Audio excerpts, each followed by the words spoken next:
أعوذ بالله من الشيطان الرجيم. بسم الله الرحمن الرحيم.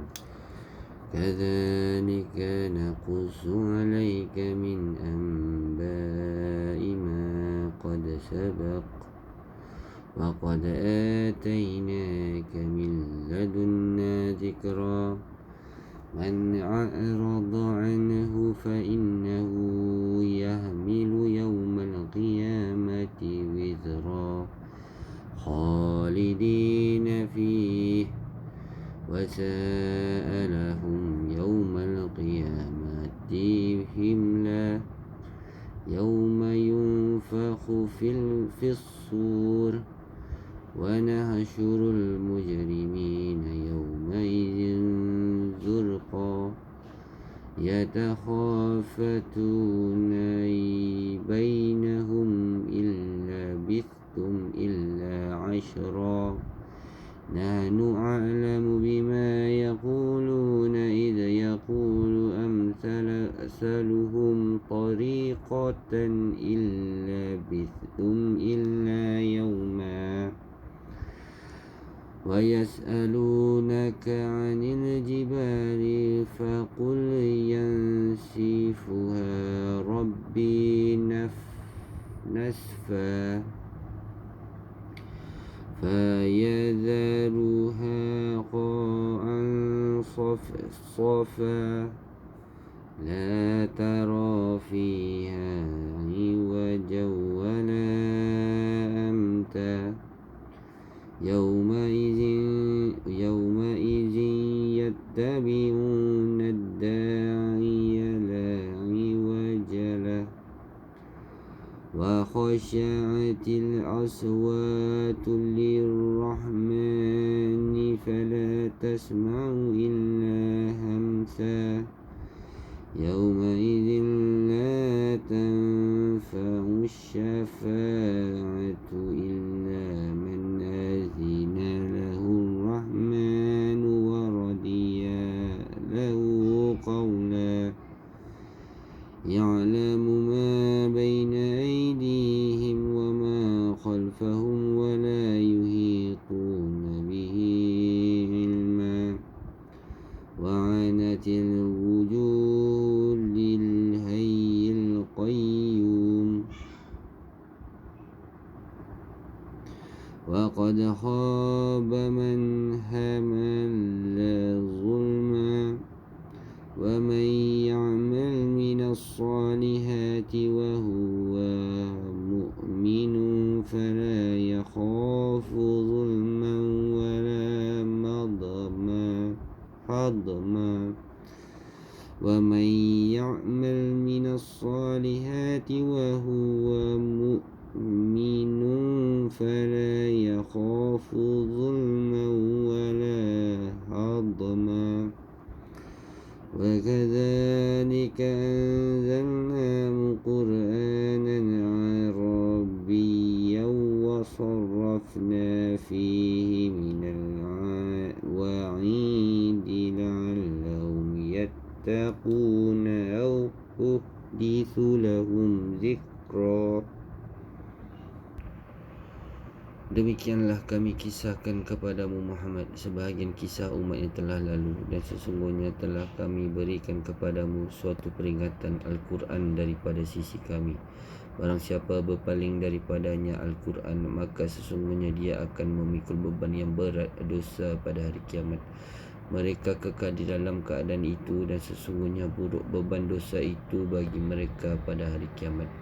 Pada hari kiamat, di saat sangkakala ditiup kali kedua, pada hari itu kami kumpulkan orang-orang yang berdosa dengan wajah biru suram. Mereka saling berbisik satu sama lain, kamu tinggal di dunia tidak lebih daripada 10 hari. Kami lebih mengetahui apa yang akan mereka katakan. Ketika orang yang paling lurus jalannya mengatakan, kamu tinggal di dunia tidak lebih daripada sehari sahaja. Dan mereka bertanya kepadamu Muhammad tentang gunung ganang, maka katakanlah, Tuhanku akan menghancurkannya pada hari kiamat dengan sehancur-hancurnya. Kemudian dia akan menjadikan bekas gunung gandang itu rata sama sekali, sehingga kamu tidak akan melihat lagi ada tempat yang rendah dan yang tinggi di sana. Pada hari itu mereka mengikut panggilan penyeru malaikat tanpa membuat sebarang bantahan, dan semua suara tunduk merendahkan diri kepada Tuhan yang Maha Pemurah, sehingga yang kamu dengar hanyalah berbisik-bisik.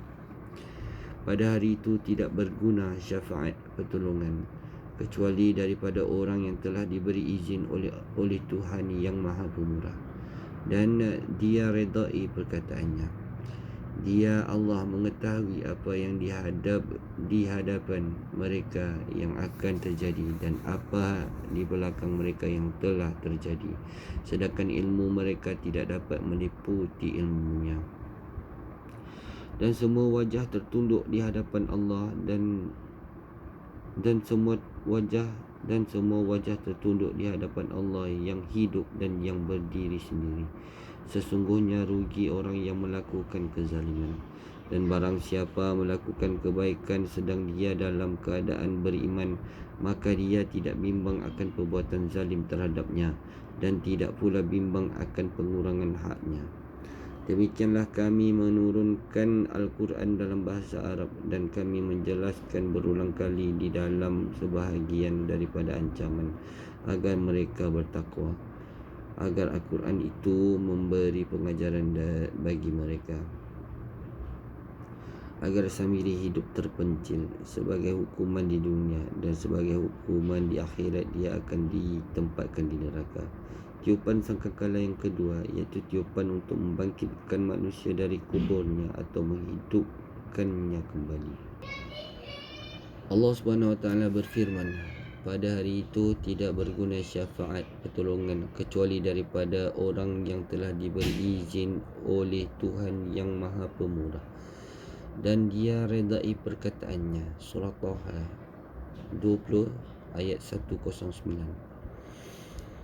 Allah mengkhabarkan bahawa pada hari itu, hari kiamat, tidak akan ada syafaat yang bermanfaat kecuali setelah Allah meredai perkataan orang yang diberi syafaat, dan setelah Allah memberikan izin kepada orang yang memberi syafaat. Adapun orang musyrik, maka Allah tidak meredainya dan tidak meredai perkataannya. Oleh itu Allah tidak mengizinkan kepada orang-orang untuk memberi syafaat kepadanya, sebab Allah menggantungkan syafaat tersebut pada dua perkara, iaitu keredaannya terhadap orang yang diberi syafaat dan izinnya terhadap orang yang memberi syafaat. Jika kedua-dua hal tersebut tidak terkumpul, maka syafaat itu tidak akan pernah berlaku. Rahsia hal di atas adalah bahawa segala urusan adalah milik Allah semata-mata. Tidak seorang pun yang menguruskan suatu urusan bersamanya, sedangkan makhluk yang paling tinggi, utama dan mulia di sisinya adalah para rasul dan malaikat terdekat. Dan mereka semua adalah hamba semata-mata. Mereka tidak mendahului perkataannya, tidak pula lancang di hadapannya. Mereka tidak melakukan sesuatu kecuali setelah mendapatkan izin dan perintahnya. Apalagi pada hari yang sedikit pun seseorang tidak lagi dapat menolong orang lain, sebab mereka adalah orang-orang yang dikuasai dan diatur tindakan mereka terikat dengan perintah dan izinnya. Maka jika seorang musyrik mempersekutukan mereka dengannya dan menjadikan mereka sebagai pemberi syafaat selain daripada Allah, dan dia menduga bahawa jika dia melakukan hal itu, lalu mereka akan memberi syafaat di sisi Allah, maka dia adalah sebodoh-bodoh manusia tentang hak Allah dan tentang apa yang wajib baginya serta apa yang tertolak di sisinya. Sungguh hal seperti ini adalah sesuatu yang mustahil berlaku. Hal itu sama dengan menyerupakan Tuhan dengan para raja dan penguasa, yang mereka mengangkat orang-orang yang setia kepada mereka sehingga memberi syafaat sebagai perantara terhadap berbagai-bagai keperluan rakyatnya. Dan dengan analogi yang batil ini, seperti inilah Orang-orang musyrik membuat patung-patung untuk disembah dan menjadikan penolong dan wali selain daripada Allah. Perbezaan antara kedua-duanya adalah perbezaan antara makhluk dengan Al-Khaliq, Maha Pencipta, antara Rabb, Maha Pengatur, dengan Marbub, yang diatur, antara tuan dengan hamba, antara raja dengan rakyat jelata, antara si kaya dengan si miskin, dan antara zat yang sama sekali tidak memerlukan kepada seseorang dengan orang yang memerlukan kepada yang lain dalam segala perkara. Para pemberi syafaat di kalangan makhluk adalah berarti sekutu-sekutu mereka, sebab terwujudnya maslahat rakyat adalah kerana mereka, sedang mereka para pemberi syafaat, yang berarti para perantara, adalah para penolong dan pembantu mereka. Dan seandainya urusan para raja dan para penguasa itu tidak dibantu mereka, tentu lidah dan tangan para penguasa dan raja itu tidak akan sampai kepada rakyat. Dan kerana keperluan mereka kepada para pemberi syafaat itu, sehingga mahu tidak mahu mereka harus menerima syafaat tersebut, meskipun mereka tidak mengizinkan dan merelakan orang yang memberi syafaat. Zat yang maha kaya, yang kekayaan merupakan sesuatu yang tidak dipisahkan daripada zatnya. Semua yang lain daripadanya memerlukan zatnya. Semua yang ada di langit dan di bumi adalah hambanya, dipaksa dengan kekuasaannya dan diatur dengan kehendaknya. Bahkan seandainya dia menghancurkan mereka semua, maka tidak berkurang sedikit pun keagungan, kekuasaan, kerajaan, rububiyah dan ilahiyahnya. Daripada Abu Umamah radhiyallahu anhu, dia berkata, saya mendengar Rasulullah sallallahu alaihi wasallam bersabda, bacalah Al-Quran kerana ia akan datang memberi syafaat kepada para pembacanya pada hari kiamat nanti. Hadis riwayat Muslim. Hadis di atas mengandungi pelajaran tentang keutamaan membaca Al-Quran, dan sesungguhnya Al-Quran itu memberi syafaat kepada para pembaca ayat-ayatnya dan pengamal isinya pada hari kiamat nanti. Daripada Abu Hurairah radhiyallahu anhu, Rasulullah sallallahu alaihi wasallam bersabda, sekiranya tidak memberatkan umatku atau manusia, nescaya aku akan perintahkan kepada mereka untuk bersiwak, menggosok gigi pada setiap kali hendak solat. Hadis riwayat Al-Bukhari dan Muslim. Khasiat siwak. Siwak yang paling baik ialah siwak yang bahannya kayu pokok arak atau yang sejenisnya, dan tidak dianjurkan daripada bahan pohon yang tidak jelas atau sembarangan, sebab boleh jadi mengandungi racun. Cara menggunakannya pun perlu biasa-biasa sahaja. Jika digunakan secara berlebihan atau kerap kali, ia dapat mengikis lapisan luar gigi dan menjadikannya tidak menggilap dan putih lagi, sehingga gigi mudah terpengaruh udara dan kotoran. Jika siwak digunakan dengan cara yang biasa-biasa saja, maka gigi menjadi berkilap, akalnya kuat, lidah berasa bebas bergerak, mencegah gigi berlubang, baunya sedap, otak menjadi cair, dan nafsu makan bertambah. Penggunaan siwak ini sangat dianjurkan setiap kali hendak melaksanakan solat atau ketika berwuduk, termasuk ketika bangun tidur dalam keadaan mulut mengeluarkan bau tidak sedap.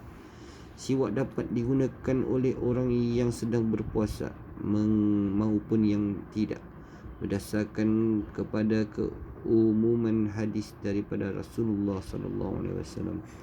Apalagi siwak membuat Allah redha, sebagaimana diterangkan dalam banyak hadis lainnya, antara lain diriwayatkan daripada Huzaifah radhiyallahu anhu, dia berkata, Jika Nabi SAW bangun di malam hari, baginda membersihkan mulutnya dengan siwak.